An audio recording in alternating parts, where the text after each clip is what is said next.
Man, I don't think anybody had on the 2025 bingo card, or even like the NBA season this year. I don't think anybody had a LeBron Stephen A. beef on their list of things that happened this year because that kind of came out the blue. I ain't gonna lie to you. I didn't expect that to happen. For them to get into it, I was like, all right, here we go, 2025, man. Yeah, fast. Bron. One thing I can't say about Bron. Bron usually pretty good about ignoring the media, not really giving them a response or stuff like that, which is huge for him considering everything that Hmm. he has to deal with and their time, all the people that talk about him. But I think when it came to talking about Bronny, man, or talking about his son and his parenting, I think that pushed him over the edge a little bit. You know what I Yeah. mean? Nah, and I understand. That's your kid, that's your son. You feel like he ain't did nothing wrong to deserve this or whatever. I mean, he your son, so he gonna get the Hmm. attention. But it's one of them things, man. Like people and their kids, it's kind of hard to tell people how to react. You know what I mean? Yeah, and I get it because, like you said, it's his son. So I think what Drew, like you said, he drew the line. Like you can talk about me, say whatever you want to, it's whatever. But that's my kid. Like he ain't got nothing to do with this. It's kind of like LeBron's point. Like he's the innocent one. Leave him out of this. And I saw online somebody said it's funny how he ran up on Stephen A. Then he had none of his energy towards Skip Bayless. And I was like, interesting. But that point right there is why LeBron never said anything about Skip or to Skip. It's because Skip was always just talking about LeBron. Bronny never came into the picture. And so I think that's what Yeah, LeBron drew the line. And it's like, say whatever you want about me. You can say I'm trash. You can say I'm terrible, overrated, whatever. I'm not going to speak to you. But I draw the line when it comes to family. So I think that's where LeBron, I won't say got out of character, but got out of his usual pattern of ignoring the media and stuff. And you can tell by Stephen A. response, he was like, I can tell that wasn't a hooper, that wasn't an NBA player, that wasn't a fan, that was a father speaking to me. And you can tell it's like Stephen A. respected from that standpoint. He respect maybe how he executed, but he understands and respects like a dad coming to him about like, hey, chill out with my son. But that's definitely something out of left field, but you get like you can't help but feel LeBron when you're going through that situation. yeah, facts. I definitely feel it's one of them things because I discussed this with my little friend group, my circle. The thing is with Bronny's situation. Now we all I ain't gonna say we all know, we all feel that Bronny is only drafted because of his dad. Like that's a pretty Hmm. consensus thing, you know what I mean? The Lakers drafted Bronny because of LeBron. And I get that. The people have people feel a way about it, whatever. Cool. I understand. Bronny didn't have a great college, one college season, as he only was at USC for a year. He didn't have a great season. Obviously, he had his health issues and all that. So, like, we ain't got to get into that. But he didn't have no great season in college to be drafted into the NBA. I get it. So we all feel like Bron is all the reason he's drafted to the Lakers. So if Hmm. you got a problem with that, I get it. But at the same time, nepotism affects every business and on the planet. So I will never be mad. Like any father in Bron's position that had the power or the ability to get their son into the NBA and they actually want to be in the NBA. I'm not saying you force them like, no, you're gonna do what I do or you're gonna run the family business type deal. You know what I mean? Hmm. But if Bronny wants to be an NBA player and LeBron has the ability to get him there, I think he should do that. I don't care how y'all feel or whatever. Of course, like people are, they could have somebody else spot, whatever. I get it. But if I got the power to get my son where he wants to be in life, I'm gonna do that. And I Hmm. feel like anybody should do that. Any parent should do that. That's number one. Number two, when it comes to Bronny's situation, like I said, I understand if you feel a way about him being drafted and all that good stuff. But the thing about him that I think people overlook is he's doing good in the G League. He's doing great. Like he averaged like 23 points or something like that. He's doing fine in the G League. And Some people acknowledge that and some people don't. But this is the thing. Him doing good in the G League means he's doing exactly what anybody drafted around that area should be doing. Literally. Because second round picks, especially 55th picks, like close to the end of the second round, they're not on guaranteed money. Bronny is because, he has a guaranteed deal or whatever. That's probably also because of Bron, but that's whatever. But those guys are usually drafted, and some of them don't make it past training camp. And Mm-hmm. other guys drafted in that area, they also play G League. Most guys drafted in the second round are playing in the G League. Some guys drafted in the second round, get rotational minutes or whatever, but most of those guys play in the G League, just like Bronny. Bronny is actually hooping in the G. So if he's hooping in the G League, I can see if he was in the G League not doing nothing. But the fact that Mm-hmm. he's hooping in the G League, that means he's doing exactly what anybody drafted 55th should be doing. Anybody drafted in his area of where he was drafted in would be on the exact same path he is on right now. Not playing for the actual NBA team and playing in the G League, doing good, doing well in the G League. A lot of guys are doing that. There are guys not playing as well as Bronny who don't, who are doing the same, who are on the same path, playing in the G League, doing, don't get in for the actual NBA team, and their stats are not as good as Bronny's. There's plenty of guys doing that, but no one acknowledges that. So if he was named John Smith, drafted in the 55th pick, doing what he's doing, people would be like, John Smith's gonna be a pretty good, role player one day, or he might, be a solid NBA player one day. But because he Bronny James, LeBron James Jr., now it's like, well, you only in this position because you're daddy. Like, but he's doing exactly what he's supposed to be doing. So that's my only issue. It's like y'all say all this stuff about Bron and Bron ain't supposed to be here, and people love to say we need to stop pretending Bronny is an NBA player. And I'm like, okay, I understand what you're saying, but at the same time, if you actually look at it objectively, don't look at it like this is LeBron's son and he only drafted because of LeBron. Look at him like, okay, what is the 55th pick doing? He's doing Mm-hmm. exactly what other 50th pick, second round picks do. He's in the G League. He's playing well. He's doing his thing. He doesn't play in the real games. I can see if JJ Redick had this man starting for the Lakers and he was out there stinking it up, and it's like, what, he only started because of his dad. He only on the team because of his dad. Like, no, that's not what's happening. He's literally not even touching the floor for the regular games. And then in the G League, he's playing and he's doing good.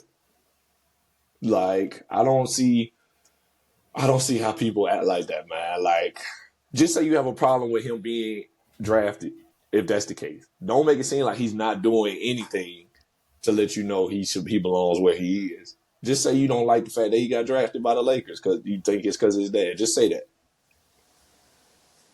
Now, I think I do get the other pushback though, because he is getting some level of unfair or unregular treatment, because he does get some burn here and there. Like, he just played against the Nuggets um not too long ago, and it's like, oh, going back to what you said, if you remove the name, the ideal track of someone in that spot, like a second round pick or late second round pick, however you want to categorize it, usually their system is going to be, you go through training camp, you either make the team, get cut, two-way, G League.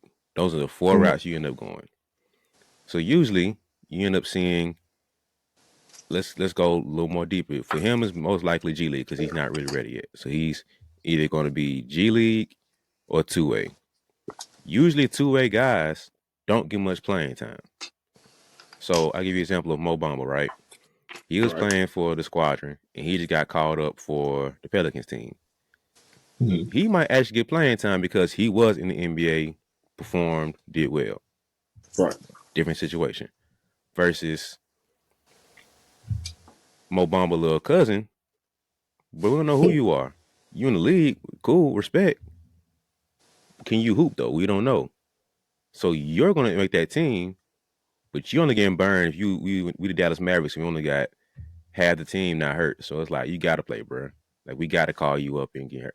Sidetrack.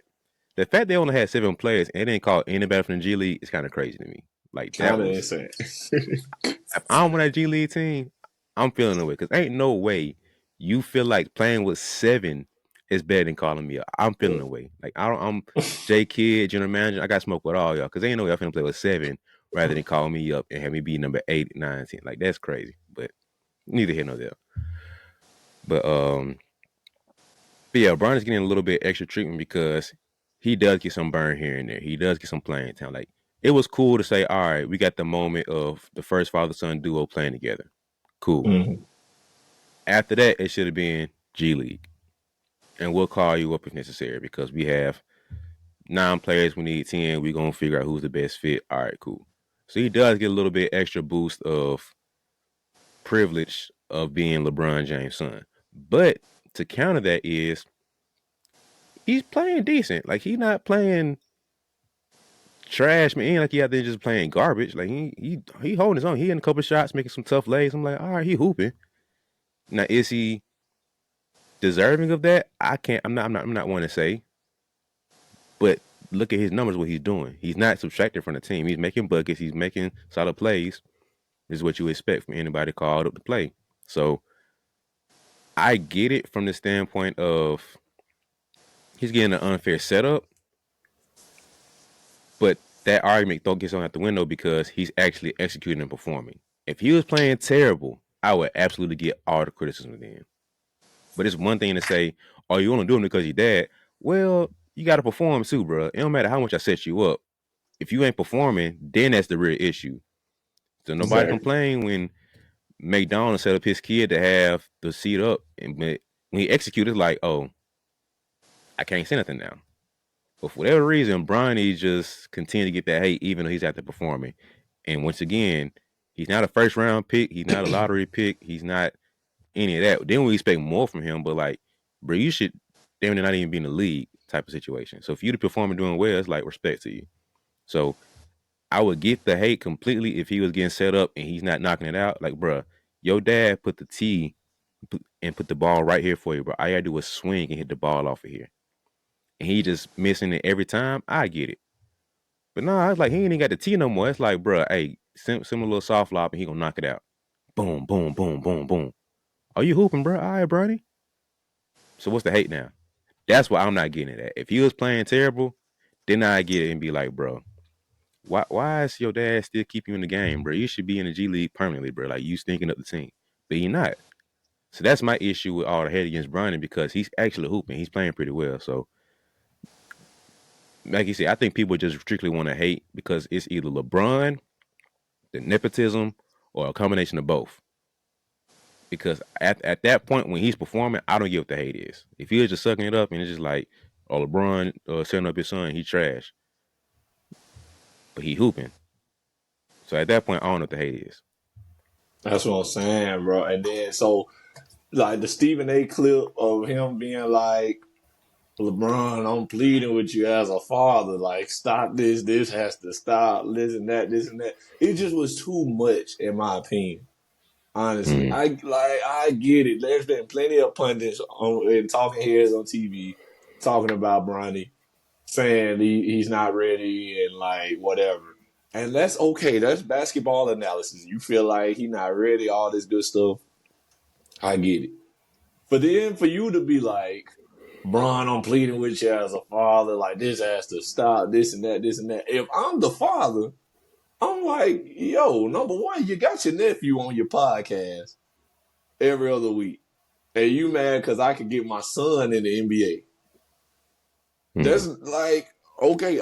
Like I said, and like we both said, if Bronny was just coming in stinking it up, or he was forcing the Lakers to like, no, Bronny gonna play this amount of minutes, or Bronny gonna start this and that. I can see if he was really forcing the issue to put him in the spotlight.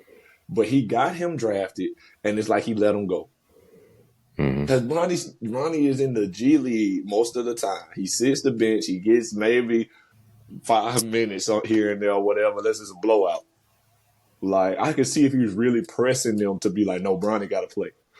I want to be on the court with Bron. He played that first game with him and LeBron, got on the court at the same time. Big deal, cool. And they deserve that because that is history. They deserve to have this first game to be like, all right, let's let Bron and Bronny play at the same time, get on the court at the same time.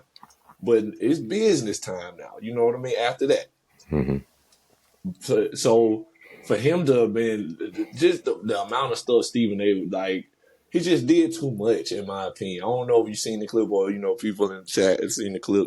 I say in the chat. People in the comments have seen the clip. But, like, if you haven't, just, look it up. It's pretty much everywhere now since their whole issue.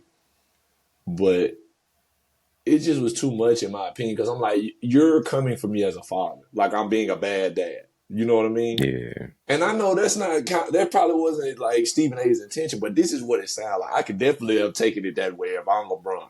Like, bro, you trying to say I'm a bad dad? Because my son in the NBA?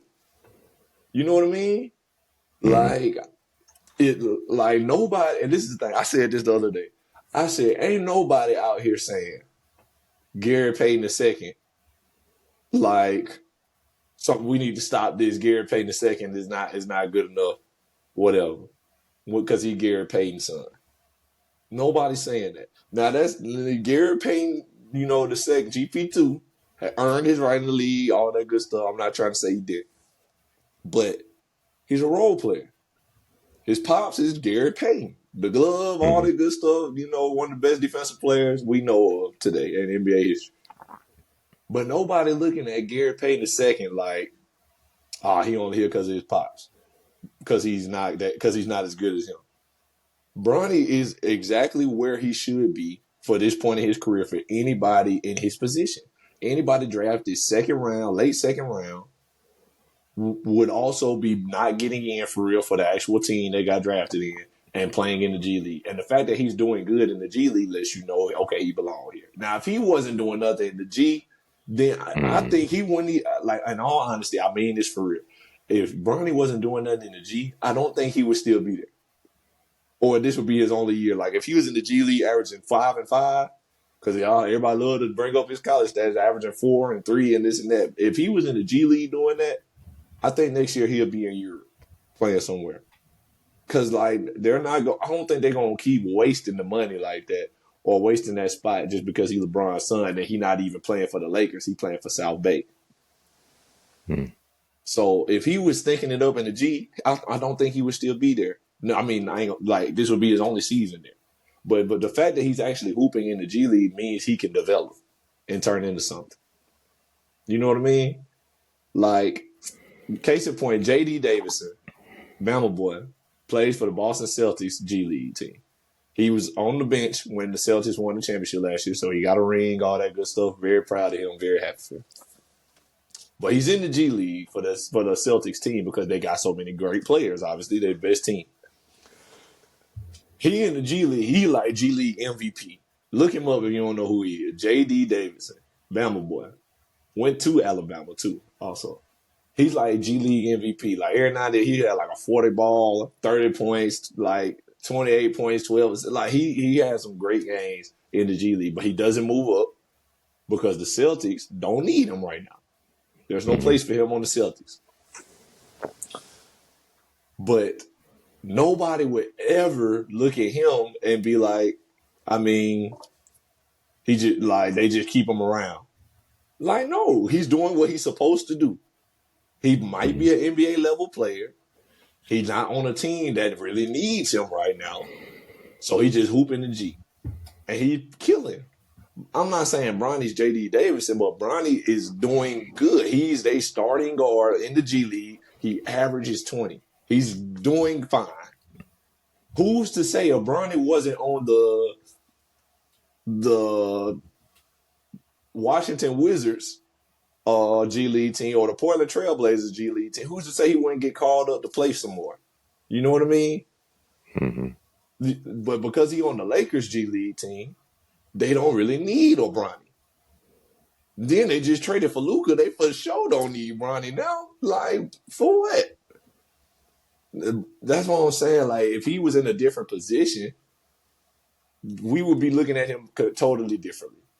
And I get, the way he's drafted puts him in that spotlight under that magnifying glass, and people are allowed watching his every move. But like, it's super unfair to him. Yeah. Super unfair to him. And if I'm Bron, I'm mad too because I'm like, bro, he's doing what he's supposed to do. I would also be upset. I cannot lie.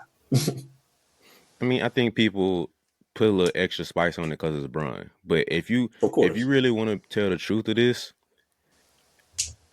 every NBA kid at some point in their career got a nod because who their dad was. Everyone.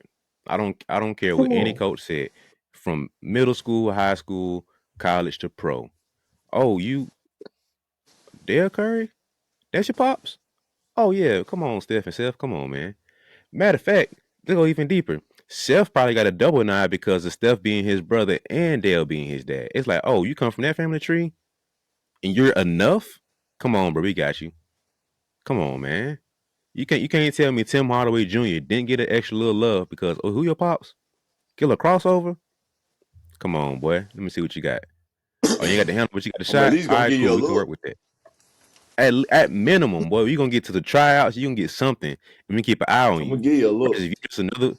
if you was another kid, you might get the tryouts, but we ain't keeping an extra eye on you. Versus all four coaches, every time you touch the ball, like, oh, what he doing? You might get one or two. To, oh, let's see what the kid got. He had a tryout, so of course you look keep an eye on him. But everyone, Kobe got extra love because his daddy was Joe. Like, come on now. All of them. Shaq's son got a little extra love because who your daddy? Shaquille O'Neal. You trying? No disrespect. Dude went to LSU. You don't think Shaq played a hand in that?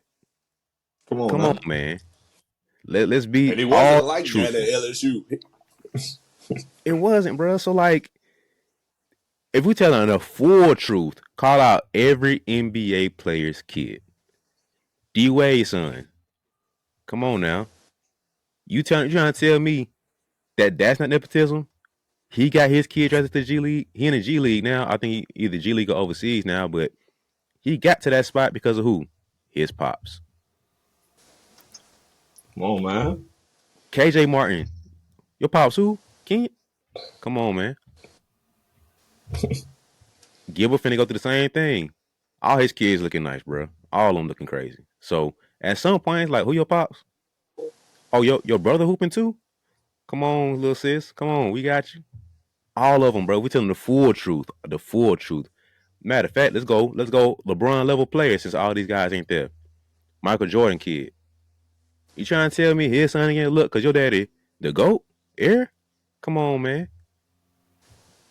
Come Just tell the on, full man. truth now. The full truth. Don't just keep it at LeBron. Tell the full truth. What they say? Tell the truth. The full truth and nothing but the truth. A lot of y'all be lying, man. Every NBA kid gets some level of this. Now, to spin on the other side, because I want to tell the full truth here. LeBron did pull a little extra strings because for him to be what he played a handful of games at in college, right? Because he had his condition. And Right. to be fair, should he have been drafted? I'm not to say. I'm not the one to sit here and say he should not have been drafted. A lot of people say he should have stayed in college to get more development, and I get that. But he didn't. Whatever. Cool. His dad way to pull strings to get him looks and whatnot. Let's say after Bronny said I want to get drafted and LeBron's completely hands off.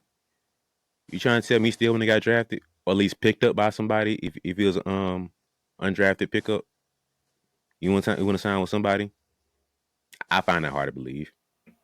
If LeBron, I'm talking about 100% hands off. He said, "Are you want to draft it? Cool. You want to sign with Rich? All right, cool." After that, bro, LeBron could have been hands off and just said, "I'm good." Now, obviously, he went to the Lakers, so there's an asterisk beside that. But there's some truth to be said about Bronny still would have got some type of setup.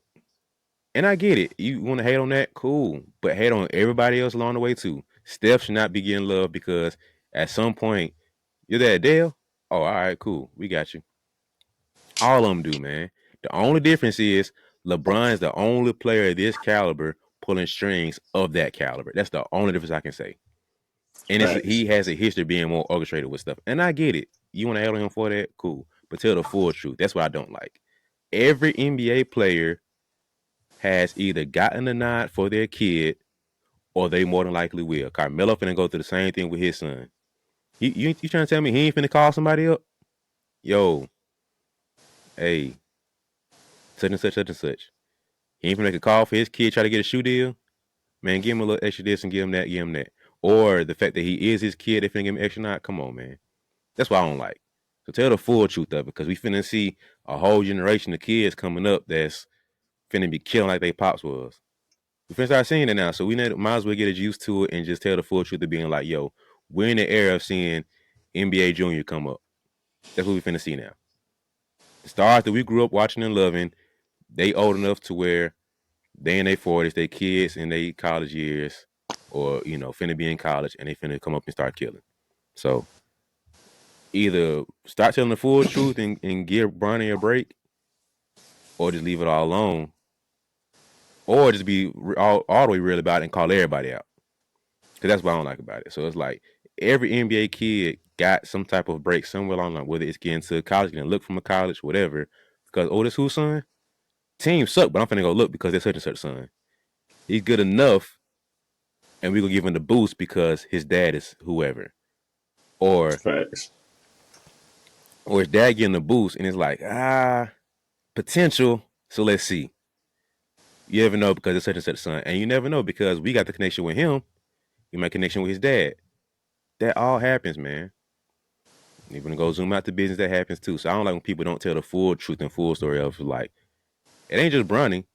It's just a little more orchestrated for Bronny.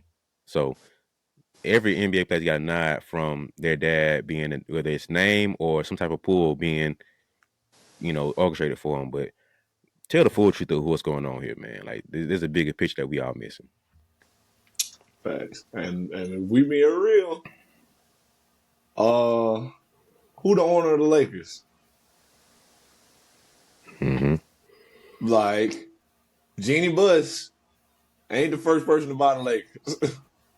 And anybody that know basketball or keep up with that kind of stuff know that Jeannie Buss got the Lakers from her father, Dr. Buss, who bought it in like the 70s. Yep. And now Jeannie Buss running the Lakers. That's not to say she not qualified, but I ain't never heard nobody say, man, why Jeannie Buss get to run the Lakers? Ain't nobody saying that. It's plenty. Nepotism affects every business we live in, we work in. And the fact that a player has the advantage or the ability to affect his son getting drafted, I get that they're so out of the ordinary for us, but I'm never gonna be mad because if I can get my son drafted into the NBA, guess what he'll be? Like if he want to go, he can go. If I got the power to say so. Yep. So I'm never gonna be mad about it. Now the whole just going back to the whole thing about Stephen A. with Stephen A. and Bron. Do I think Mm-hmm. I would have did what Bron did? I'm gonna say probably not. I think I would have handled it differently. I don't think I would have just walked up on him and stuff. I could, it was very obvious. Bron was upset. He was mad. Like everybody could see that. But I don't think I would have did that. But I definitely would have probably said something. Not necessarily in that moment, but I would have definitely called Stephen A. At some point.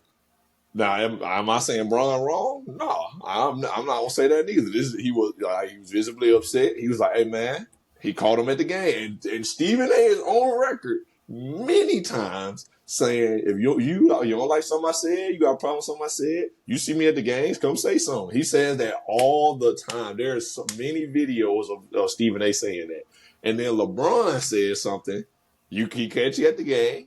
He come up to you, say something like you said, and what you say? Oh, I thought that was weak. I thought that was some BS. You could have called me. You could like whatever. No, you see me at the game. Come say something. Remember, bruh, seen you in a timeout. Pulled up. Not even after the game, before the game, in a timeout, came straight up to you. All right, it don't get more like, all right, hey, Mm-hmm. this is what you said you wanted. Yeah. So I don't want to hear none of that talking about he should not did that during the game, this and that. Maybe not during the game, but this is what Stephen A. be saying. Stephen A. has said that himself. If you see me at the games, come say something. And then Bron do it. Now it ain't weak now, bro. It ain't weak when Mm-hmm. because Bron did it. You didn't think it was gonna happen, Yeah. but I don't think I would have handled it that way. I probably would have tried to catch him after the game. If nothing else, I would have walked up on him and said, "Hey, let me holler at you after this game." I would Mm-hmm. have put fear in him. Like, don't leave. Like, hey, Steven, let me holler at you after the game. Don't go nowhere. I would have said it just like that. So I would just to have him thinking like, dang, what's the problem? Why Brian won't say something to me?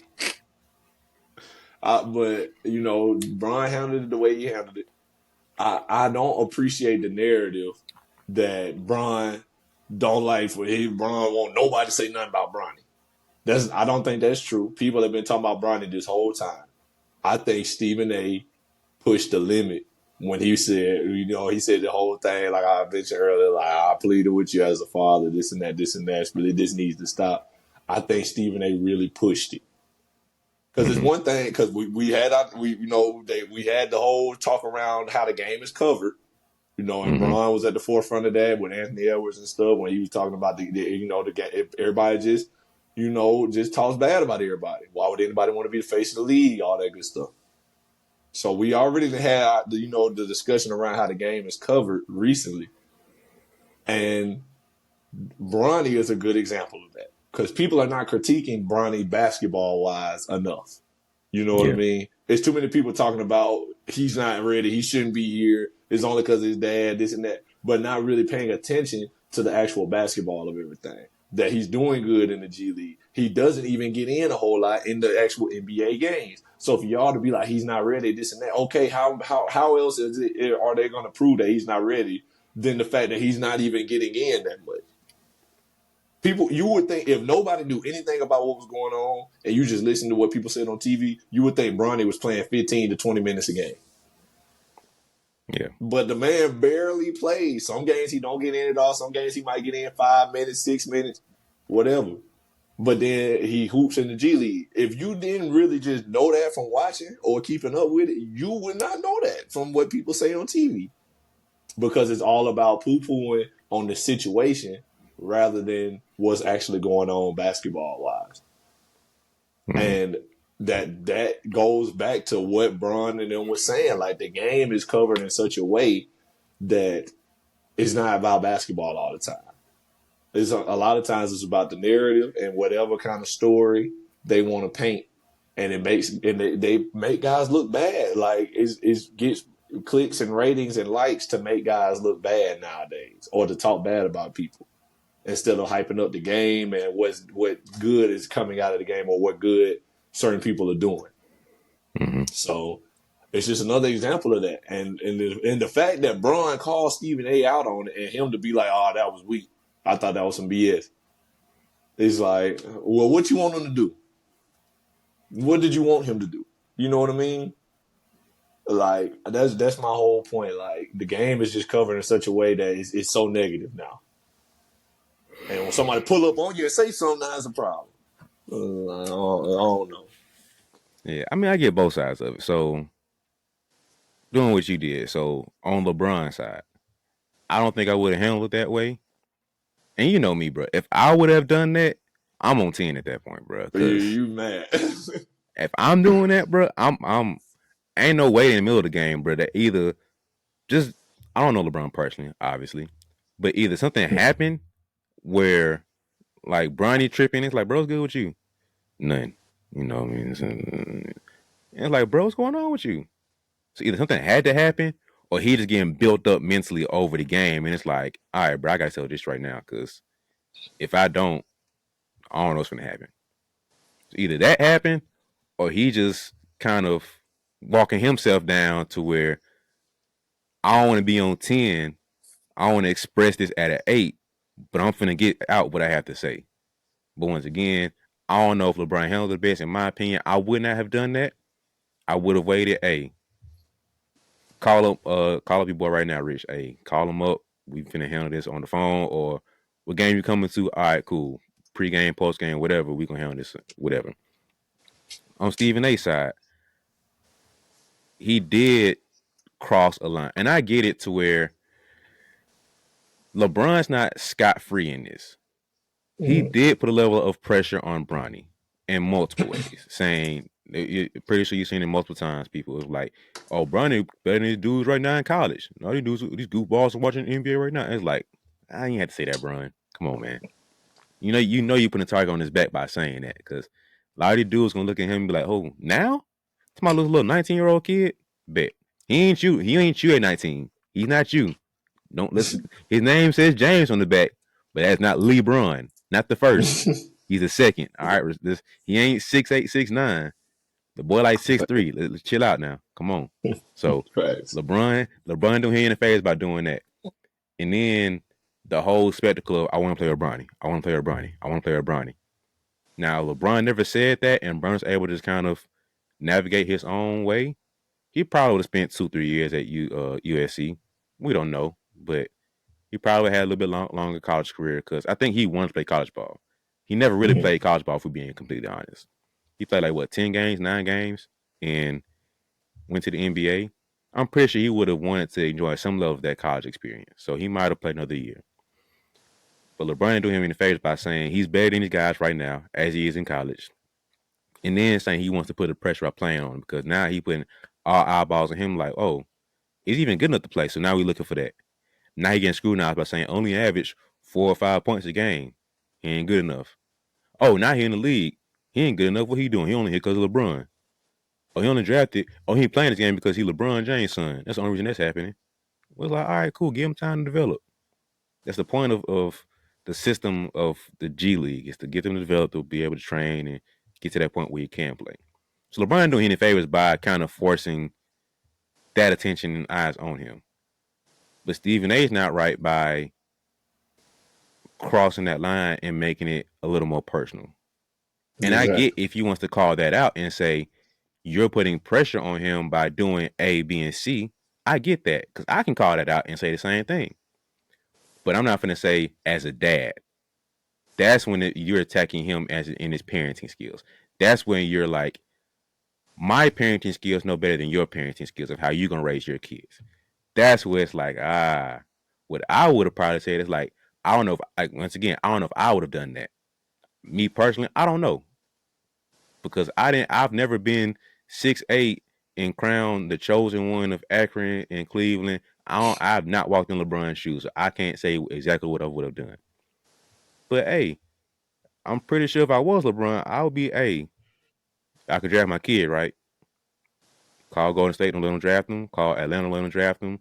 Whoever else, don't draft my boy. Let me get him. Probably the exact same thing. So I get both sides of it, of saying Stephen A. saying LeBron is not helping him out by putting all this extra pressure on him, and LeBron calling him out by saying, "Yo, attack his playing, attack his skills, attack basketball. Let's get analytical. Do not say anything about me being a parent or him being my son. Don't do that." But you did put attention on that by saying these things. So I get both sides of it. So neither side is perfectly right and neither side is 100% wrong. But I just wish that both sides could see where they, like, I don't think I've heard Steve. I ain't following this that deep. I don't think Stephen A. ever said he messed up by saying X, Y, and Z. Yeah, I shouldn't have done that. I think he's more saying, I see where LeBron is coming from. But he Right. never said, okay, maybe I tripped up and shouldn't have said that. All right, cool. I messed up. And I get that. I respect that. But I don't think he's even come out. Everything has been this whole tour of, I wasn't gonna talk about it until I saw the big news, and you keep talking about it. Like, come on, bro. You went on this podcast, you went on this podcast, you went on this run, you went on this show. It's like, bro, either say it on your podcast and get it out and get it over with. Go on, Gilbert Arenas show and get it out and get it over with. Solidified, and be like, all right, talk about it no more. Let's move on. Or don't say that you don't want to talk about it, because you're talking about it multiple times, bro. Like, they ain't adding up to me. So I get both sides of it. And if it was me, I want to handle like LeBron. And I don't even know if I would do it without Stephen A. Because in that moment, I probably been like, "Yo, who you talking to, bro?" But in his, like, once he said, I just got my deal signed. I'm sitting by, top dogs right beside me. We in LA. a lot of attention being paid right now. I don't know how I would handle that. So I get both sides of it, but neither side is 100% right, neither side 100% wrong.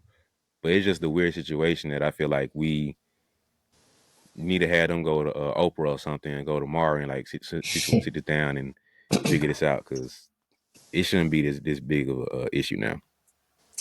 Yeah, facts. And my last thing on it. I wish people had the same amount of attention and pressure, I guess I should say, on the people drafted ahead of Bronny.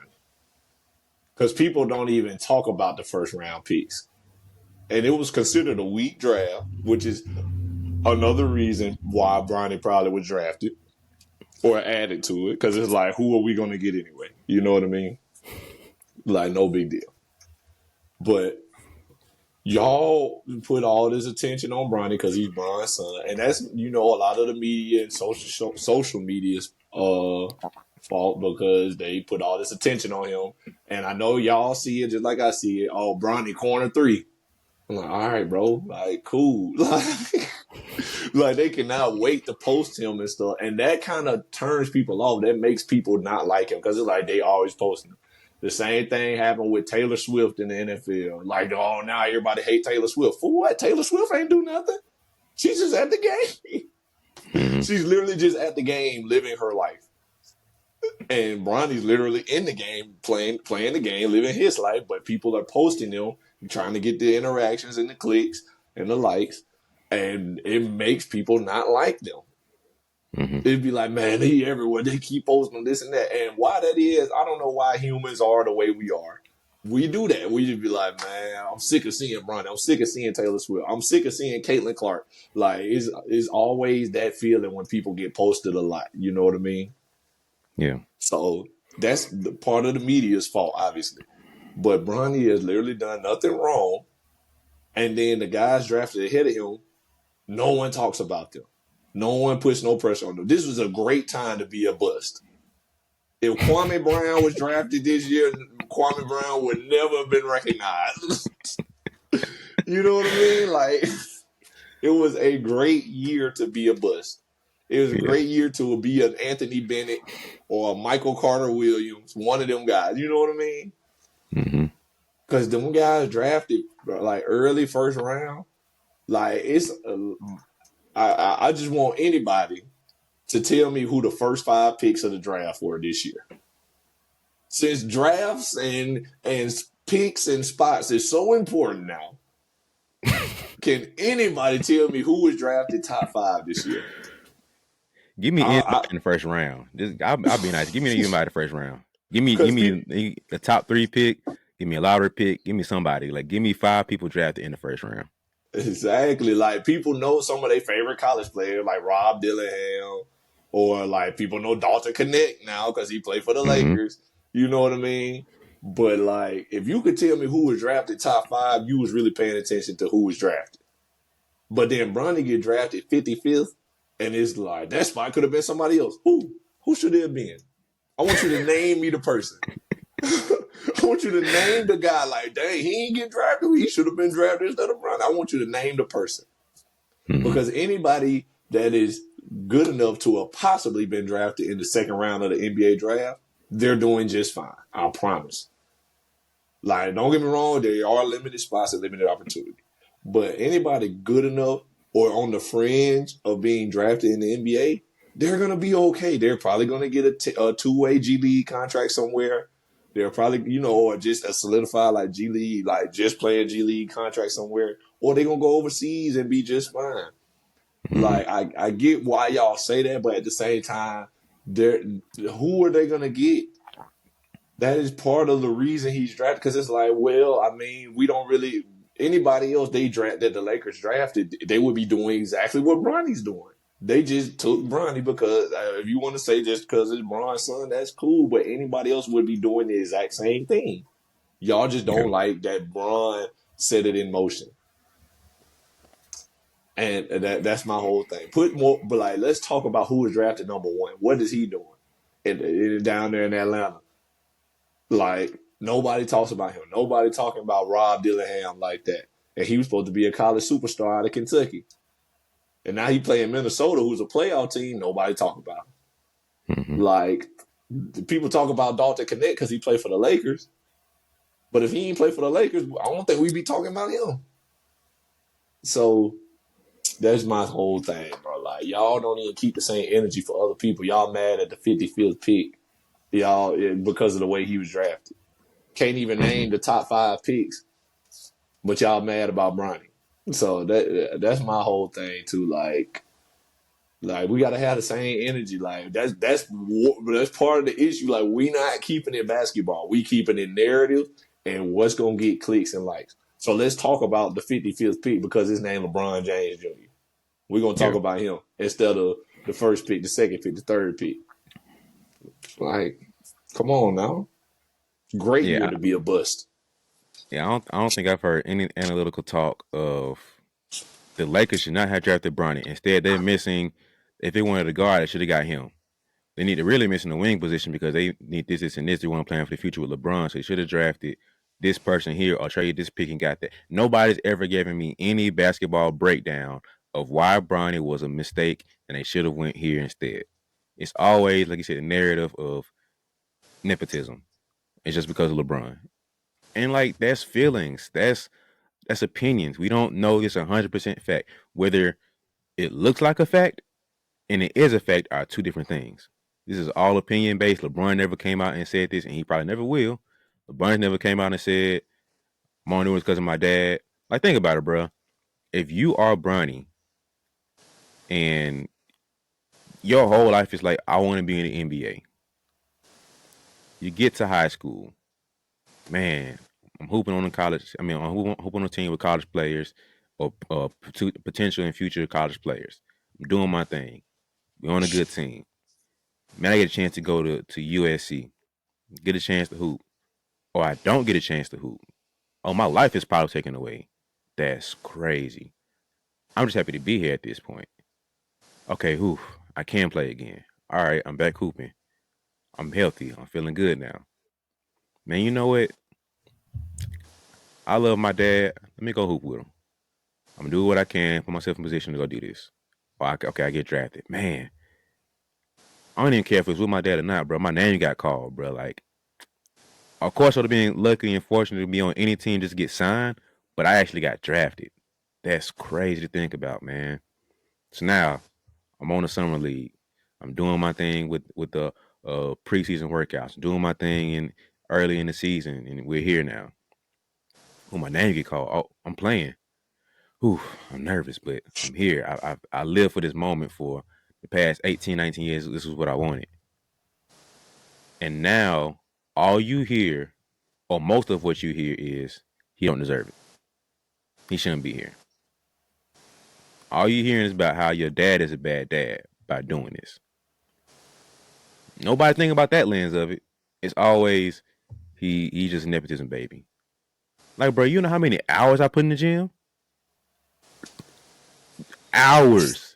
Like this ain't some little cute. I'm not playing 2K every once in a while. No, I'm living in the gym, bro. Like I don't think people respect that part of like if Bronny was that sorry, you wouldn't see half if he got done. Sierra Kane, not some little cupcake, team in Minnesota. No offense to Minnesota, but like this is Cali, bro. Cali hoops, and he went to USC, a Division I school, a P5 or a P4 school that playing competition, bro. He ain't just out here getting just demolished out there. He held his own. He doing decent. He in the NBA now, bro. Like this ain't some overseas league that the worst of the worst playing. These are the NBA players, bro. He has some nice moves, some nice shots. He's playing pretty solid ball. He doing the same thing in the G League, bro. So from his point of view, it's like, bro, I'm working my butt off. Everybody right now saying they feel like they're working their butt off and they want a little break. It just so happens that his break happens to be his dad being top 3 player, top 2 player, best player all time. Everybody right now, man, I wish everybody paying his lottery scratch off. He just so happened to hit the lottery of his genetics and his dad being LeBron. That's the only difference, bro. Everybody, man, I just wish I had $1 million in my bank account right now. I wish somebody just give me some money right now. Well, what did you do to earn that money, bro? You paid $10 for a little lottery ticket. You want to go rob the bank? Come on, man. So put respect on Brian, the work he put in, his point of view in this story too, because this is his life he gotta live. And so for him to have, Zion level pressure on him as a second round 55th pick, kind of crazy, like you were saying. Like, if you want to tell the full truth, bro, Trey Young should be pissed off that this number one pick ain't producing like he probably should be. Cause like, bro, I'm trying to go back to I was in the conference finals not too long ago, bro. It was ice cold around here for a while, bro. Knicks probably still hate that man, but I should be in playoff contention right now, and I'm not. I'm still fighting for a dang on All Star spot right now. My team ain't that good, bro. That's what I'm frustrated with. And no, granted, he shouldn't have this much pressure on him as a number one pick, but it's some level of pressure coming with being a number one pick. But I don't feel like he's feeling that much. And so, like you said, it ain't fair to Bronny to have that expectation on him. But like, bro, the Hawks, if I'm a Hawks fan, I'm like, bro, what you doing? Are you producing for us? Number two pick, what you doing for us? Number three pick, what you doing for us? Number four, five, Rob. Man, Ant-Man out here balling, bro. What you doing? You supposed to be the guy. Come on, man. Ain't nobody saying nothing. Like you said, I want to see consistency throughout the way of from 1 through 54. What they looking like? I I don't tell know. you, Everybody ain't saying nothing about it. So it's just it's a lot, man. So I just think Stephen A needs to stop this whole media tour of talking about it because it's bringing more attention to it rather than addressing it and leaving it alone. And LeBron, honestly, I don't think LeBron would have. I think he do need to apologize for maybe how he did it. Cause I don't do what you did. I don't care. Do that. But how he did it maybe wasn't the best option. So after the game, I don't even care about the game over with. Run up on him right then and be like, yo, that wasn't it. That's my son. Don't do that. I'm cool with that. Game over with. You not LeBron James anymore. You are Bronny James' dad now. Cool. That's a better option. So I just wish people would be like it's just it's narrative based like you said, and we're not telling the full truth, looking at the full scope of things. Like imagine that was your kid being attacked on that magnitude. It's like, bro, he ain't supposed to be doing half of this stuff, bro. Like he killing. He doing what we expect from him. If that was your baby doing this, how would you feel? Oh, now everybody gonna shut up now. Nah, bro. Let's keep it. Let's be real about this, man. So, NBA media, basketball media is in a weird spot, man. We need to revamp this. yeah, man. I think, and I mean this for real. In about 10 to 15 years, a lot of sports media is going to be predominantly former players, and the game will be in a lot better space. We already see a lot of it now, obviously. Like, I ain't talking about Shaq and Chuck and them because no. But about 10 years from now, we're going to see like Jamal Crawford is already in it. Draymond Green going to be in it, I'm sure. You got Candace Parker in there. You know what I mean? Like people like that, Richard Jefferson, that really played the game, know what it's about, know how players actually feel, stuff like that. It's gonna be a lot more shows like inside the NBA on TNT. It's gonna be a lot more shows like that where like a Ernie Johnson, who is a reporter or is a media member, and then players, former players. Mhm. So I think that's going to be much of sports media from now on because those people know what it's about. And media guys, media members, they becoming outdated for lack of a better word. Like y'all don't really know what it's like. It's been long enough of y'all creating the narrative, creating the story around another human being's life. And I think I think it's going to be important from now on to have a player's insight, somebody who really knows what it's like to be that person or be in Mhm. those positions, and that'll help everything a lot more, I believe. Like I'll never forget this when JaVale McGee said the Shaq and the Fool stuff started affecting his career. Like when he was Shaq and the Fool MVP and stuff, and it really seemed like Shaq had beef with JaVale McGee and all that good stuff. You know Yeah. what I mean? And like he just made JaVale look like an idiot on the court. And he said that really started to affect me in like contract negotiations and stuff like that. People don't realize that their words, when you get reach a certain stature, especially in media and television, your words have so much power, and they know that, but they don't really know that. I think like they know their words have power and that people listen to what they say, but I don't think they really realize like what they say can really affect another person's life. Mm-hmm. Like JaVale probably was in contract negotiations, and they was like, "Yeah, you just make so many silly mistakes on the court, like he just a clown or something." Like because Shaq out here highlighting every little mistake he made because like whatever reason.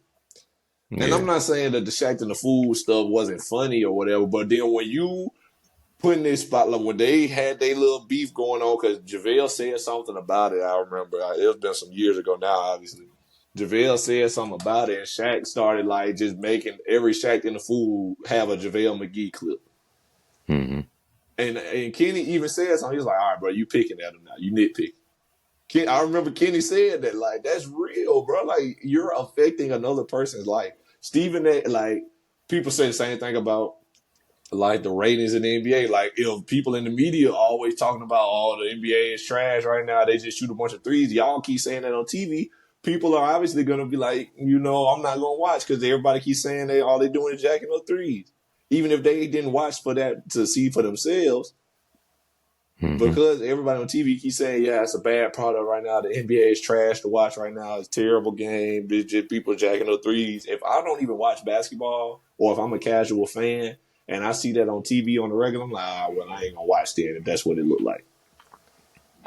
So now, like, people don't even, like, y'all don't realize the power that y'all really have. Mm-hmm. And like I said, I think in 10 years from now, whatever, we got so many players with podcasts now. The players with podcasts gonna turn into the players on ESPN, players on Fox Sports, whatever. They're gonna start being the sports show co-hosts and stuff. Doing they're gonna be in the media, and that'll help a lot with the discourse that's going on with the way the NBA is covered. I believe. Oh yeah, for sure. Because there's still a um training of doing this stuff, and I've learned Yeah. like as I've gone through and done this podcast, there's definitely a decorum of how to do stuff. Like there's a big difference between conducting an interview and having a good interview. Like interviewing is a skill. That's not just something you just do. Interviewing is a complete skill that you have to hone into. There's a difference between uh interviewing one on one and interviewing three people. There's a difference between hosting a panel and having an intimate interview. There's a difference between having a conversation on the podcast and talking with a group of friends. Like all this stuff is different mediums and different skills you have to hone into. And the more I get into it, I'm like, this stuff ain't easy, bro. Like this is an actual skills that you have to have. And knowing how to be a journalist and be a reporter, like you have to have facts before you just say stuff. So me coming out, like I heard a clip of Shams talking about the Luca deal. And he's Mm. like, I had to go and check my sources. I have to whatever I don't know if it's actually like a rule of thumb in journalism or of like his personal thing. I know somebody talked about it before. Like you have to go through like you have to check four sources before you come out and report this type of thing. But you have to go through four different, levels of okaying before you report this stuff. You can't just have one little ear say like, yo, or LeBron finna sign to Orlando. And it's like, boy, what? And you post that? You know how dumb you look? Pretty Like, bad. come on now. You're looking Pretty like a bad. goofball. It ain't just little the ball sack report page is posting BS stuff to get people bothered. No, this is like real life journalism here. You have to go through. You want to build your credibility, right? So you have to go through four different people in checks and balances to say, is this true? Because when did the Luca did, he was like, hey, is this true? Like for real? Hey, is this true? Hey, texting this person, is this for real? Because you got there's a proper like setup of how to do this stuff. And so when it comes to hosting a show, hosting a podcast, there's certain skills that some people have to get the gab. They can just naturally flow through it. But there's a certain proper way of organizing shows and doing stuff. Like the way Ernie Johnson should be the Mount Rushmore of sports media. Because the way he's able to, bruh, the way he's able to manage those three personalities, mainly Shaq. Like Shaq is the one that alone you be able to manage him and get him back on track how you need to says a lot. Like Chuck is crazy, but he's gonna just ramble and he ain't gonna say nothing too crazy or do nothing too crazy. But him and Shaq together, it's like, hold on now, like how are we gonna do all this? And then Kenny, he cool, he do a little stuff here and there. And the way EJ's able to do his job and do it very well, organize the show, organize the personalities and characteristics, and still have quality takes on the game of basketball and quality questions from the right point of view to how to say stuff. That's a masterclass. Craig Sager was the first interviewer that people were like, bro, Pop don't do the same stuff with you that he do with everybody else. What you got going on over there? Like, how are you able to get decent answers from him? And how are you able to think through that? Like Amar Rashad, bro, there's a history of doing this stuff that I don't want to get lost in this. Like, there's a quality side of doing these interviews and be able to conduct NBA and basketball personalities in the media space that I don't want to get lost. So I wish that we could have those come together, which we will at some point. We can have the person who has a journalism degree and went through training in college and went through the ranks of ESPN. It's like, hey, how about you just gonna work with me on my podcast and we run this together? So I think that's the direction it's gonna go of like the journalism background and the media training with the voice and the IQ and understanding of the game coming together. You're gonna see a lot more of that because I think JJ Redick and his homeboy Tommy, I think that's what happened there. And then who was the other person? I don't know Katie's homeboy, but whoever, like, you can tell, bro. People know these people. And Of he's just like course. some random person, his homeboy off the street. Like, um, yeah, me and my homeboy gonna start a podcast, and nobody know who they are. Like these dudes have some credibility knowing who they are, and so you can tell by like, man, we was out at the party that time. Da, da, da, da. I'm like, oh, y'all know each other? All right, cool. It ain't like you and me, and we just nobody essentially in that grand scheme of things. It's like no, the people know who these people are, and so you're gonna see more of like, man, I actually rock with you, man. How about you hop with me on my podcast and we chop it up there instead? All right, cool. So you will see a little bit more player driven and player led media space because they understand what I like in the locker rooms and they understand the decorum of I could say this, but I won't say this. Because I understand in the locker room dynamic of how the stuff goes.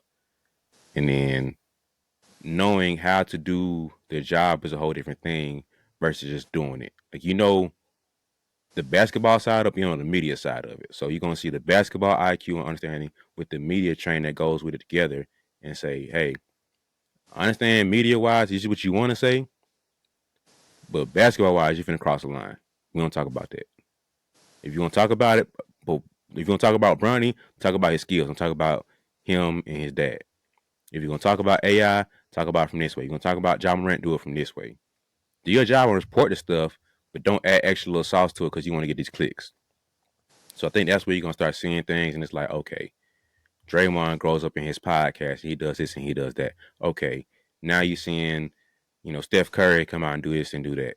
So you will see a point where you get the better media training part of it, but right now it's still in the infant stage, and you're seeing um, players come out and do it. And Paul George came out and said he finna stop doing the podcast now because he don't want that pressure of trying to play and dealing with everything he got to deal with on top of the podcast. So, but I respect Draymond doing what he did Doing because, it in the finals. bruh, the fact that you're on one hand focused on the game, but on the other hand, it is kind of cool to get that insight and that reaction of being like, oh man, we should have did this. We kind of would have did that, and if we could have had this rotation and did that, that's cool to see. That's cool to get the input. It, but this part of me is like, bruh, where's your mind at certain times? Like during the game, are you locked in, or are you thinking, man, this gonna be good for the podcast? That's the kind of feeling it gets sometimes, bro. Because my brain, Facts. I was talking to folks, I'm like, dang, that's a good sound. I could ask that in an interview one day. And it's a topic I talk about one day. Like my brain is constantly going through that. I ain't talking to my player about this one day. So like during the game, are you locked in the game, or are you thinking about podcast stuff? That's the only thing that I feel weird about. But who am I to say he's not locked in? I don't know, Right. but That's the dynamic No, it has. but there was a game he missed like some free throws in a clutch moment or something like that. I can't remember exactly what happened. And he tweeted, he was like, because and he was on the podcast after every game, Mm-hmm. like the next day. He said he had missed like some clutch free throws or something. And then he tweeted out, it was like, I know what y'all finna say. You don't need to be podcast. You need to be in the gym shooting free throws. And he was like, I already did that this morning. So y'all go get these episodes. I remember that. I, there's a level of respect I have for that, to stand by that. Cause it's like, it's one thing to like turn tail and run. You know what I mean? Mm-hmm. Like, don't, I feel like you got to be on one side or the other. Either just go ahead and be like, all right, guys, it's playoff time. I'm gonna lock in. Mm-hmm. We gonna continue as soon as everything is over with, whatever. We gotta lock in and make a run for this championship. I'm like, cool, yeah, great, respect it. Hope it all works out. You know what I mean? Whatever. Or two, do exactly what he did. And so I can respect that, because if he would have been in the playoffs and then after that game he missed them free throws or whatever, and the next day was like, all right, no episode today. Yeah, We'd yeah. be like, no, we ready to hear this. Yep. No, don't turn tail and run now, bro. Go hop in the booth. Yep. So it was like, I respect that. I cannot lie. I ain't never been a big Draymond fan, but I respect that, because you picked a side, you stayed on it, and you stood 10 toes down. You know what I mean? So I can respect it. Like, they would have lost or whatever that series, I still would have my respect for it. I'm like, hey, you stuck with it. You stood Mm-hmm. on business. You never was like, all right, y'all, I can't do it today. I'm like, no, bro. Yeah. Put that episode out. The same things you do in that loss. I mean, Yep. same things you do in the win, do in the loss. Yep. Like, you had the same energy. So yeah, I respect it. I don't think I would have picked the other side of the fence. I would Mm-hmm. have been like, all right, y'all, playoff time. You know what I mean? But whatever. But Paul George situation, I definitely think he probably made the right decision too. Even though he kind of, like I said, he switched sides at the end, because it was like, but in his situation, he's been hurt and stuff, and he's not playing well, and then he's hurt, and then he doesn't play well. You know what I mean? So in his mind, I'm sure it was a lot to deal with. Like, Yeah. man, I'm really trying to do better, but I can't stay healthy. Like, this hurt, that hurt. I'm doing this to try to get right, whatever. That's a lot. So I'm not too upset. Like, I'm not upset about that at all. But he did switch sides. Things ain't Yeah. going right. I get it. I get it. But and I'm not trying to attack him when I say this, but there is a level of pick your side, plant your flag, and stay there. Stay there. So Stand you on that. either gonna be player podcaster and you're gonna do it in season, you're gonna do it good, bad, and ugly. That's kind of what you signed up for. Pick the Draymond right and do that. Or off season, I'm podcaster. In season, I'm player. I think you gotta pick your side. Or during certain times of like, hey, when it's postseason, I'm not doing it. Or I want to do it at home. Whatever your thing is, do that. But when you start switching up and stuff, it's like you can't be dodging smoke, bro. If that's what you're doing. You got to stand 10 toes, stand with the good, bad, and the ugly. So I don't know the details of Paul George and why he said he did it, but it just I don't want to like start taking fire at him and being like, oh, that's weak and stuff. I'm just saying from my point of view, from what I know, I don't agree with doing that move. Like, bro, you hurt. I understand. Face it. It sucks. You're not Speak playing on it. well. It sucks. Talk about it. How you feeling today, bro? Mentally, where you at? I'm depressed as hell, bro. Like I can't do it today. I'm I'm I'm in Philly. I'm supposed to be number two. Everybody talking about me and Tyrese got an issue because who's supposed to be the second one? Who's supposed to be the Kobe to his Shaq? And me talking crazy about me, Philly talking crazy about me, and I can't get my knee right. I done had too many injuries. Talk about it, bro. Be real about it. Face it. But now you want to turn around. I'm like, I can't agree with you. But who am I to say he's right or wrong? I'm just saying I don't agree.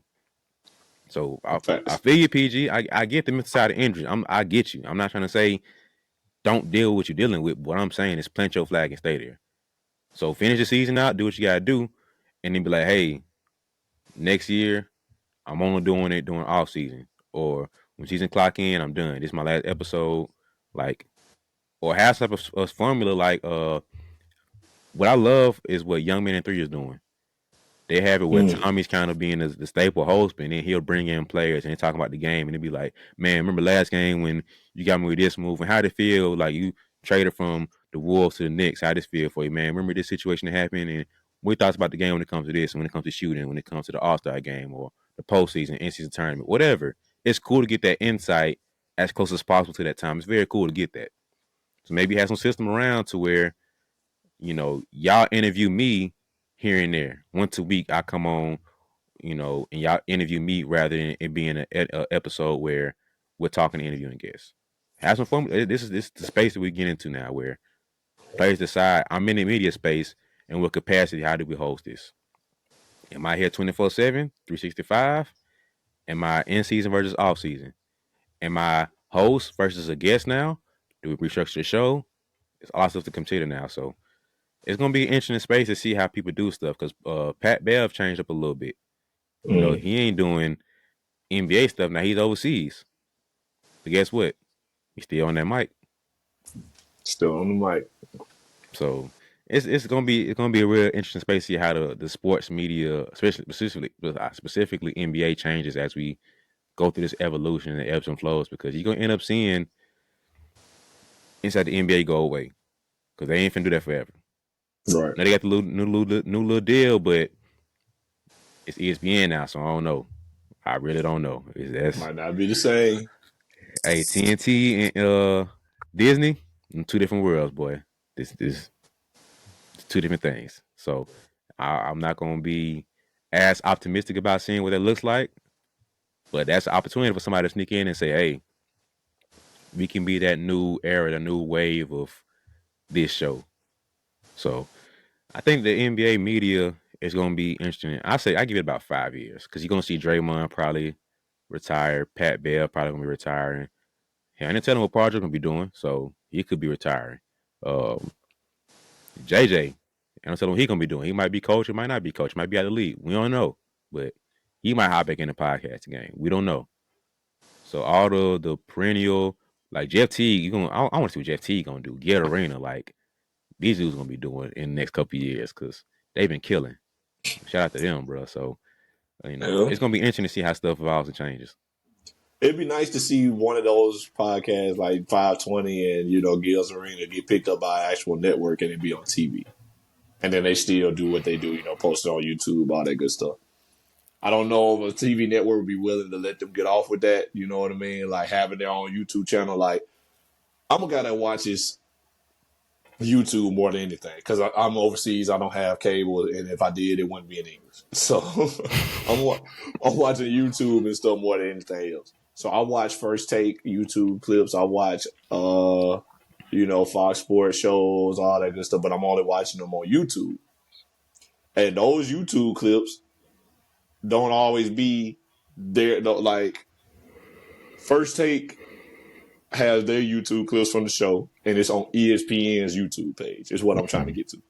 So then I wonder, like, okay, if 520 was to get picked up by like TNT or something like that, just throwing something out, would they be able to still post it on their YouTube, or would it be like, all right, now all this got to be on our YouTube page? Y'all can do your podcast separately, but 520, the show is going to be on our platform and our YouTube and our whatever streaming Mm-hmm. services, whatever. So, but I definitely think that is on the table for the future. Oh But yeah. the thing about it though is a lot of these podcasts like 520, like Gil's Arena, is so graphic. Is the word I use. It's rated M for mature. Mm-hmm. So that ain't gonna always be doable on linear television. So we'll see though, man. I would like for that to happen. I think that would be huge for those guys. Like the podcast game is treating everybody well. That's on those levels, obviously. But TV is a different level, man. You know, being on regular TV, Yeah, being on ESPN, being on Fox Sports, or whatever, it's a different level. So I don't know, man. We'll see what happens, but I would like to see that though for sure. I'd be happy for them because then that means it's possible for us at the end of the day. yeah, for sure. Because like I agree with you. I don't think the reason I don't think either of them get picked up on a TV show because I don't want them to lose that. If The like authenticity.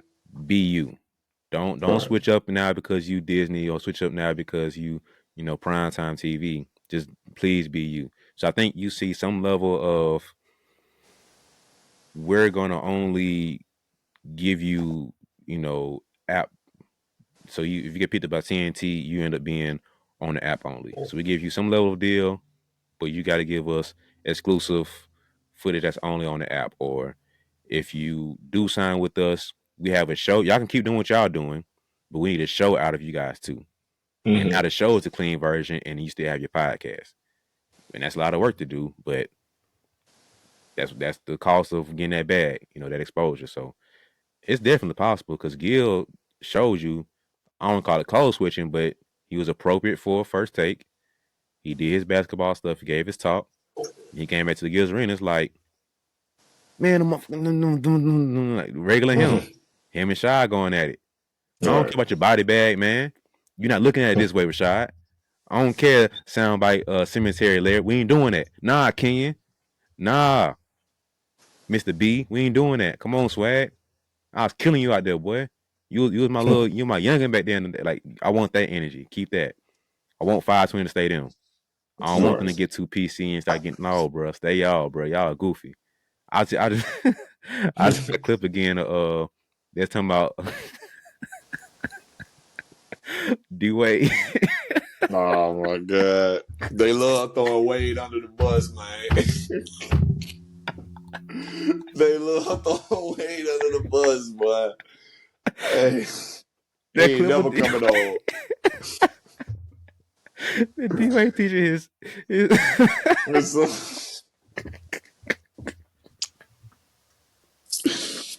Wade ain't never coming on, bro. boy. That junk is so funny, bro. Like just seeing the reaction and stuff. That junk is hilarious, man. But stuff like that, bro, I can't lose that because that's just them, Bruh. and it's so That's funny, what make the man. show good, though. That them being them makes us want to watch. So if they stop that or they change that, it won't be as good.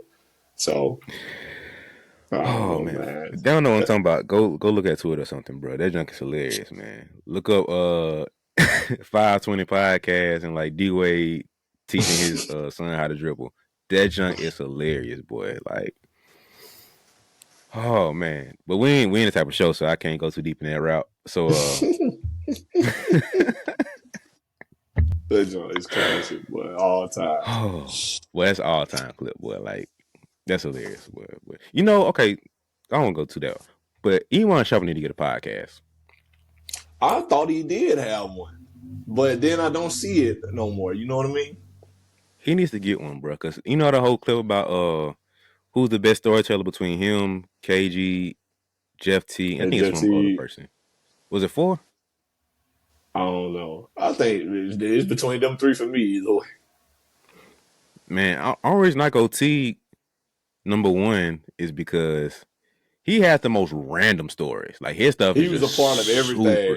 Like, bro, like you was there too? Yeah, man, I was there. You was that fight? Yeah, man, I was on the bench, bro. Yeah, I was on the court when I'm the one to push LeBron. Like, dang, bro, what are you not a part of at this point? But That's Shump, what I'm saying. Shump is number two for me because he bring that raw energy and it's like his delivery of the story Just and the like way he articulate. yo Kobe, man, I was on him and he was like, bro, that's cute. I was like, yo, what you mean, son? Like, what we doing here, B? And it's like the way he just give that story, the way he delivers it is next level. KG's third for me. I love KG too. He just so much energy, but that's my order, man. T, Shump, and then KG because their stories are just them the best storytellers in basketball right now, bro. But Yeah, I for think it's a sure. fourth one, bro. I can't think right now. For me, I ain't gonna lie to you. I would not be surprised if in the future you start seeing Iman narrate basketball documentaries. For I sure. would not be surprised at all because KG narrated a little bit of the Boston Celtics thing they did a while back. I can't remember exactly what Mm-hmm. it was about, but he did a little bit of that. You know what I He mean? And did KG was Ant-Man commercial too. yeah, and KG was in the Court of Gold thing they did on Netflix with about the Mm-hmm. Olympics. Like, so they gonna start getting them speaking roles a lot more of like just just to have their voice on something. Um, For me though, man, I really don't know. Jeff got the best stories, like you said, because he part of so much random stuff. He got the best stories, but as far as like storytelling, give me KG because KG made me laugh. Mm-hmm. Because the way he'll put sound effects on stuff, Oh yeah. like everything be so funny to me with KG, and then like he's so animated, his energy. I love that about KG, but like you said, they all great storytellers. T just got the best stories. Like T was a part of D Rose 50-point game. He was part of that game. Mm-hmm. Clay had like 60 on like 13 dribbles or whatever. Mm-hmm. He was like he was a part of so many things. Yeah, he got the. He's the one that's like, uh, that whole little thing about this, the time traveler who pops up everywhere in history. They like did the whole thing about why they think time traveling real. That's Jeff Yeah. Teague in basketball language, bro. Like that dude was a part of everything somehow, some way. Bro, he was part of that too. Even his homeboy would be surprised, like, bro, you was there? You was in that game? Yeah, man. That's when they got traded from Indy to the Hawks and da da da da. Like, bro, how are you part of so many different historic and just pinpoint moments in basketball history, bro? Like, And only played on 4 teams. but you would have felt like he played like at least one season for every team, bro. That's how it feels. Like you would have thought he Facts. was just a journeyman that played with half the team and he been here for 20 years, bro. Like, no, he ain't had a super long, no disrespect, but like he ain't had a super long 22-year NBA career. He played like what 13 years maybe. So Something like that. for him to have all the stories he got, bro, it's like how are you part of history like that? You Hawks, Pacers, T Wolves, I'm Celtics. missing Celtics. How are you part of so much history, man? That's crazy, man. So Yeah. T got the best, but I think for me, I like Shump's able. It's like he can go hype, but he can go calm too, and he switches between it, and it's just he ain't Yeah. as animated as KG, but it's delivery of it. So I think he will get some speaking roles and do some commercials and voiceovers and stuff. If he don't, I'll be surprised. Facts. And their voice so distinct. That's part of what make it great. You know what I mean? Then people start putting music behind it, make it edits, make it edit, just make it so much better. You know what I mean? People turn Mm-hmm. it into a whole little mini doc. But yeah, man, I love it, bro. I'm excited to see what that space of the NBA media coverage looks like because there's going to be so many more guys doing that as the years go on, and they're going to eventually like. There's already players in television media and stuff, but it's going to be more and more. I feel in the future, and things will get better in that on that side of things. So, Mm-hmm. I'm excited to see what it look like, though, for sure. What I think is gonna happen. This is my guess. You're gonna see more college and high school kids starting to start a podcast sooner. Yeah, And it's gonna true. be vlog slash podcast style where like Jerry McCain has his YouTube channel. He just is a vlog style. Follow me how I do this, and this is how I got to the league, and he's showing his workouts and stuff. And you start seeing kids start a podcast a lot sooner. Like imagine if Caitlin started a podcast and she was just talking about her stuff, and she was kind of talking with her teammates and stuff, her coaches, and then she started exploring stuff. And Juju started a podcast talking about how she was in high school and talking through her stories and stuff. The bag would be crazy. And then she blows Yeah, up, and it's like, oh, now she's the golden child of college basketball. Now, oh, now she's the one in the W, and but you know how crazy that's gonna be. And you imagine somebody like who's a good example. I don't know, but just like a Jeff Teague of now, to where a good player, role player, has some good moments and stuff. Isaiah Thomas might be a perfect pick. Somebody like an Isaiah Thomas who was a journeyman role player.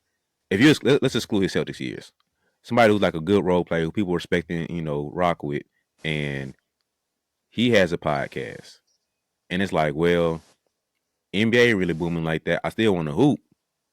but I still got this on the side too. So now you're gonna start seeing more players into that realm have a great podcast, and it's like I want to play, I want to keep doing. JJ Redick, that's somebody who's a journeyman, played a while, didn't have the LeBron Jameses and all the All Stars and stuff, but I had my highs, I had my moments where the fans respect me, fans know me. But then I switched over in career, and now I'm a podcaster or I have my own show, and you see me, it's like, oh, he killing his thing over there too. I think I seeing a little bit more of that where players are, high school, college level, and it's like, with a pro ain't in my hands, can't go to NBA. I don't think I want to deal with G League. I think I want to go overseas. I'll just lean into my podcast more. You already got X amount of subscribers or X amount of followers and whatnot. Just lean into it heavier. Now you got more time and you probably got money coming at you now because you got your NIL deal that went well.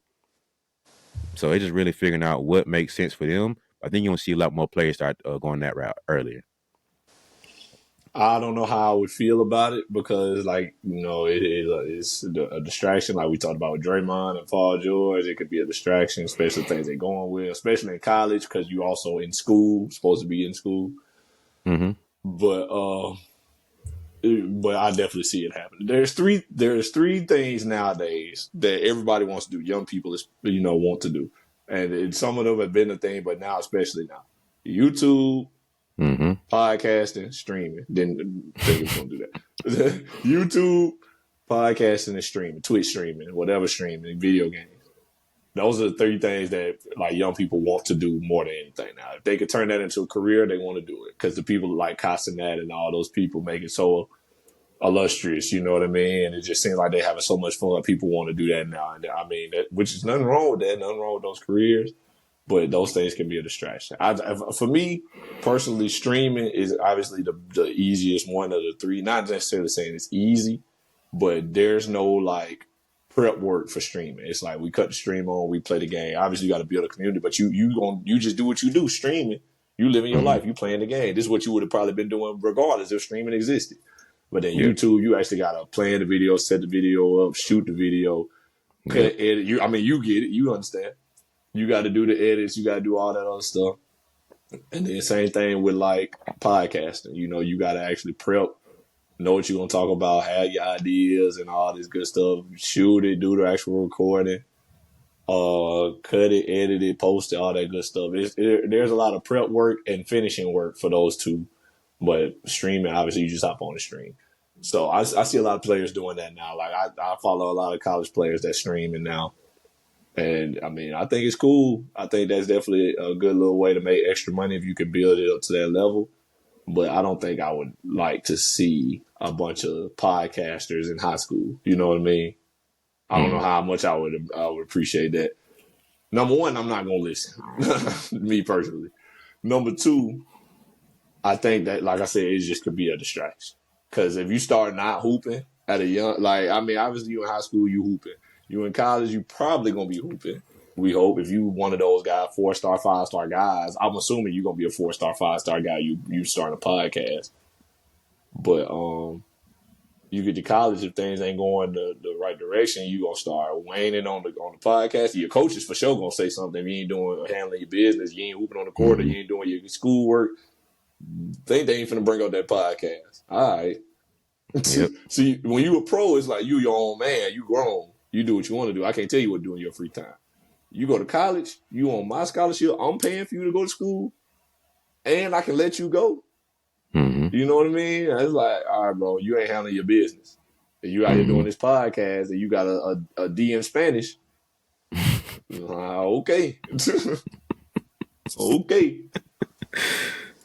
I'm just saying. So, now I get that, and I think that's. But at the same time, like they're gonna have free time, yeah. so it's like like I think coaches have to kind of ease up on that some because I have 5 options to do with my free time. I can be with my girl. I can go partying. I can do podcasting, Twitch streaming. I can have recreational activities, which I'm not gonna get too detailed about, and I can be lazy and sleep. Let's throw that 5 out there, or be with my homeboys. Out of those 5 options for the average college kid, Which ones do you want them to have? Being with your girl is optional because you know that can go one way or the other. Twitching, streaming, whatever, no harm, no foul for the most part. Parties, 50-50. Really like 60-40 because depending on the school you at, things can go wild. And you don't Mm-hmm. want that. The recreational activities, you don't want that because that can go wild. Hang with your homeboys, all right, cool. You need to decompress or whatever. So out of these five options that the average college kid is going to get into, which ones do you want them to have? All right, cool. Let's pick the lesser of all the evils and hope that it's not too big of a distraction. I think it's more of just like, hey, we see you slipping, grades ain't doing well. Is the podcast affecting this? Is the streaming affecting this? Is the YouTube channel affecting this?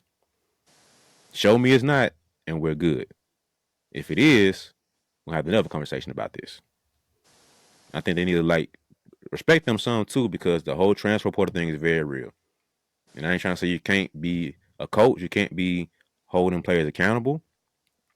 But if you making that player feel like you're just seeing this as either on basketball or on podcast, and I can't do both, that can be an issue. So coaches have to kind of reframe their brain as well too, if they haven't already, to say players are going to do a lot more stuff. Which one would I rather have them doing? And it's kind of like pick the lesser of all the evils and work with them rather than forcing them to do what you want.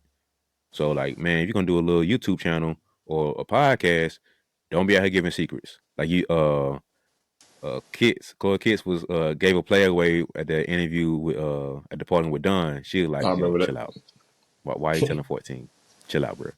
She's like, oop, sorry. As long as that don't start happening, then you won't see a big uproar. And it's like, hey, we got to shut all this podcast down. Ain't none of y'all doing no podcast. Y'all giving players away. Y'all giving names away. Y'all giving too much away. Y'all just talking way too much. So I think you'll see more of it, but I don't think it's gonna be that drastic. Of course, you're gonna have an incident like that happen. You're going to just because they don't have the thought process to be not blabbing their mouth like that. So it. It's gonna do happen what a your lot. little stuff. Me and my teammate got into it. Da da da da da. Like, yo, why you telling locker room stuff? Chill out. We almost had a fight. Like, bro, nobody knew this. Right? Why are you running your mouth? You gonna see a lot of that stuff. But that's the give and take, the good and bad of it. But it just takes process. So the first 3 years are gonna be rough. The next 3 years are gonna be cool. Next 3 years after that gonna be great because you're gonna see a lot of ups and downs. You're gonna see like a Rob Dillingham if he had his like, oh, he messed up and did that. But then you see Cooper Flag, oh, he killed that, bro. I should did that now. And you're gonna see like the D2 kids and the lower mid major kids. It's like, oh, I can do this full time now because basketball ain't going away for me anymore. So it depends on the situation, man. You're gonna see a lot of ups and downs and lefts and rights, but I think gonna be in a good space overall. I can't co-sign. I don't like it. At a young age like that. I don't like it. Just chill, bro. Just hang out. You know what I mean? I get like the top tier superstar players starting podcasts and stuff because you're going to have a platform. You're going to have a slight audience. You know what I mean? I just think it's going to be too many issues to come with it. If you're doing it every week or whatever, it's just going to be too much. Especially if the podcast is just you talking or you and your homeboy, you and your teammate, and y'all just talking about life and y'all and playing and stuff like that. There's going to be issues behind that. It's coming. Once you become a pro, you can do it because you will have stories to tell. Telling stories from the past is different than just talking about your life currently. And so, if you're Mm-hmm. talking about life currently at a young age, I just see a lot of mistakes happening. But do I think that's going to happen? Yes. Do I think it's smart? No, I don't. I don't. I don't wish for that to happen more. I don't. I'm cool on it. I think young people, as a whole, are already doing and speaking too much because of social media. I don't Oh, for sure. think giving young athletes starting podcast platforms is the best option sometimes. You know what I mean? Just do YouTube or something, bro. Just do YouTube or So do Twitch streaming. what's the difference between starting a YouTube channel and a podcast though? It's basically the same thing. It's not because unless your YouTube is you doing a podcast type deal where you just on there talking and giving insight or whatever or what's going on, most people like an athlete's YouTube is going to be about being an athlete, a day in the life, or come with me to this game, or get ready with me for this game, whatever. You just create this. The videos are about you and only you. You know what I mean? Unless you just gonna hop on there like and just do a video of you talking like, yeah, man, this happened, this happened. Let me tell y'all about my day, whatever. Then that's basically the same thing. But most people that start a YouTube channel is not necessarily like that. It's usually going to be about them and their daily life or what they are doing, and it's going to be a video, not just them talking. And everybody will see you recording if you're going around vlogging and stuff like that. Everybody see you recording, they know don't let nothing crazy happen, whatever. Mm-hmm. Or if nothing else, they see you recording and something happens, they can say, hey man, don't put that in your video or cut that Mm-hmm. out. I see you recording, I don't want that out, whatever. That can also happen. And people can tell you to stop recording. People can be like, hey, cut the camera off. Like we this serious in here, whatever. Like this practice, don't record practice, don't record the locker room, whatever. They can say that.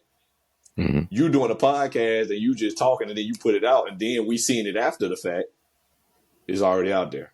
Now people clipping it up, posting it on TikTok, whatever, on their own platforms. It's over. It's out there. So that's all I'm trying to say. I don't really want to see more of that. I'm sure it's going to happen though. If I I had to mean, guess. and I get that. There's definitely the downside to it, but I'm thinking more in terms of if if the content can be more of like a verbal vlog, I guess I'll say. And it ain't got to be too Mm. detailed, but just like, man, we had this game against Johnson High School, and I don't feel like I played my best. I feel like I was, my shot wasn't there, but I plan on getting extra shots up tonight because whatever, whatever. And you can treat it like a YouTube channel, like a get ready with me. So my pregame routine is this, my postgame routine is this. When um, this is how I handle big games. This is how I stay focused during, not as good games. This is what my coach told me. This is what my dad told me. This is what my trainer worked on. This offseason, I'm planning on working on this. And you get little updates every month about, man, my offseason programs are going great. I just got hurt. I deal with this. So depending on the capacity of how they treat it, it can definitely work. And it can make it be a great thing for them. Now, like you said, will I be listening and watching? Probably not, you know. But respect you doing your thing. Because if let's say for you example, man, so you started doing your stuff when you was in high school and to see where you at now, guarantee people from your hometown, family would have been like, oh, let's go back and watch or listen to what young 14-year-old Nelson was saying and doing. Oh, let's see, because now coach can be like, yo, go watch this episode of Nelson when he was, just little lanky, not as coordinated DPOY. See what he was doing, see what he was training, because he talks about it and he's showing you versus the mess they get into. And of course, you can have checks and balances here. Your parents be like, "Hey, I need to see I need to hear or see every episode before you drop it." Coach need to have some say so of like, "Hey, it is good that my players talk about this or my son talks about this. Yeah, that's cool. That's fine. Boom." There's a lot of checks and balances to have around it versus just I record and upload. Because the parent be like, "Hey, you can do it, but this need to happen first." Or parents gonna step in quick and be like, "Yo, that's cool. We ain't doing it that way. You talk about A, B, and C, we ain't doing that. You can talk about X, Y, and Z, and we good." So there's a lot of checks and balances around that. But I do agree with you that we getting too personal with stuff. Everybody wants to share a little bit of everything. Like social media and podcasting and YouTube ain't supposed to be your diary. There's certain stuff that's supposed to go to the grave with you. I get being transparent, being vulnerable, but some stuff ain't supposed to be for everybody. Some stuff stay with you and the family, stay you and your boyfriend or girlfriend. Everything's supposed to be out there. So it's gonna come with the good and come with the bad. But maybe I'm a little more optimistic because I understand the psychology of it and I can see from that perspective where it can be. And I know a couple other podcasts are doing the thing and it's cool, but I don't know. Maybe I'm being a little more optimistic about the situation because I get it. Definitely being more optimistic than me. So, but I mean, so, people would listen though. So, I mean, Somebody if they will. did, Ain't gonna be me. somebody gonna listen. Yeah, I mean, like them all say, like the big time players, 4-star, 5-star guys, they gonna have that kind of audience, and they could get listeners. But that's up to them. Now, I don't too much like it, but it's probably gonna happen. Yeah, so it is what it is, man. But you gonna, like you said, you're gonna hear that issue of like, man, you playing on your podcast, man. I don't know what you're doing around here. Are you serious about this? You're gonna have them talks, but you're gonna get to a point to where That's gonna cause an issue, and players gonna feel like, why are you trying to hold me back? Why can't I do both? Why can't I do this? Why You, can't I do that? you just better be handling your business. That's all I can say. You got to be handling your business. You got to be hooping. If you're gonna do both, you better be hooping. And if you're in school, you better be taking care of your schoolwork. Don't You can't be slacking in no area, or they're gonna tell you to let go of the podcast because it's the least important. Mm-hmm. So you just got to handle your business. If that's the route you want to take, make sure you're taking care of your business. That's all you can. That's all I can say. That's the most important piece because if you ain't handling business, they on your head. Coach and parents, like that's cool. I respect what you want to do. This is what you Go on, need give me to that do. mic. Go on, give me that mic. Oh, No, I ain't doing it no more. You'll cut get it this back when off. you get your grades up. Uh, They they ain't gonna taking phones no more. They ain't taking switches. They ain't taking the controller. They taking podcast mics. podcast, man. Let me go and get that mic, son. You can get it back when your grades get up. That's crazy. Crazy word. But the episode will be all right, guys. I got D in Spanish. My math grade slipping too. I got a D in calculus. So The dad will see be behind him just like this the whole time. I'll see you in about a month maybe. Hopefully I can get my grades back up. Who knows? We'll see. Miss Johnson, hopefully we can work something out and get my grades back up. But logging off for now, guys. You know, Be let's sure move to part of like, the game, subscribe. man. Make sure to hit the notification bell the next time I get the post. You'll know because I don't know. We'll figure out together when I get back on here. So with that being said, make sure y'all like, subscribe, uh, share, Had to catch that, my bad. comment. I got them hands on them. But yeah, make sure y'all like, subscribe, and share. Cause this was a long episode. Took a couple different twists and turns, but I feel like it's a good one, man. Start off with Stephen A. and Bronny, shifted to the media space overall in basketball, and we landed a little bit more depth about the generational aspect of basketball media. So that was a good episode, man. Yeah, I enjoyed it. Good talks. Just us talking. You No know, rhyme or reason. we just here. We just here to indulge y'all with a little entertainment. So if you enjoyed this, make sure that you subscribe because the next one, once again, we just build up. The next one gonna be even better. The one after that gonna be even better. I don't know how we do it. I feel like we LeBron James of podcast, and we just keep getting better every time. You think can't get no better than this. This the prime, and we just get better. Oh, this the prime. We in Miami days. It gets better after that. My man went back to Cleveland, won another one. You can't get no better. Guess what? I'm in LA now. Win another one. How he does it? Don't ask me. I don't know. But you get it done. We get it done. It just happens like that. But you can't miss out on this because you gotta get subscribed. So make sure you subscribe, follow along, and then enjoy the rest of the episodes, man. Because we got a lot more coming out. But anything you want to say to the people, man? Oh man. Hopefully one day we on linear television, the BeBall Jones podcast on TNT. Hey, Or the BeBall Jones show on TNT. we might be able to make something work because we ain't rated M. We're pretty PG. We're PG and below. I think so. We do a pretty good job. So uh I don't know about Disney. Well, we could do Disney. We Disney credible. Yeah, ESPN. Come on, man. Hit us up, man. We can do some bad work. We can talk about some, but that's it, man. Yeah, if y'all know some contacts that can hit my people, we can get my assistant in touch with y'all people and then handle business. Um, that'd be great because if we got a bag, that means we got better and more content coming for y'all. Boom. You like the episodes? We can get some more of them and get even better ones version. That's the crazy part too. So if y'all can't do that, then just subscribe. If you got the connections, subscribe. But if you do got the connections, subscribe and give us the connections so we can have everybody winning. But that's it, man. I'm done. Appreciate y'all watching. Appreciate y'all tuning in. See you on next episode.